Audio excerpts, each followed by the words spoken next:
সঙ্গে জড়িত। এই যে 30 বছর হয়ে গেল তার ইন্তেকালে, এখনো মানুষ তাকে ভোলেনি। সমস্ত রকম সংস্কারের ঊর্ধ্বে একজন অসাম্প্রদায়িক নেতা ছিলেন। ঠাকুরগা ছিল তার প্রাণ।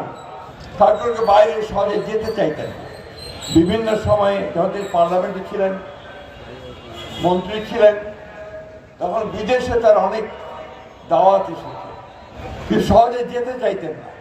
আমরা জোর করে তাকে একবার চায়নাতে পাঠালাম একটা ডেলিগেশনের প্রেসিডেন্ট হিসাবে, আরেকবার তিনি ইউরোপে গিয়েছিলেন, কিন্তু পছন্দ করেন। বারবার করে বলতেন যে ঠাকুরাই আমার ভালো। দুরারোগ্য ক্যান্সার এবং রেনাল ডিজিজ তাকে ধরল, তখন তাকে সপ্তাহে 3 দিন ডায়ালিসিস করতে হতো। যেহেতু ডায়ালিসিসের সুবিধা তখন এই অঞ্চলে ছিল না, ঢাকাতে থেকে সেই তার ডায়ালিসিস করতে হতো, তো তিনি ঠাকুরগাঁয়ে আসতে পারতেন।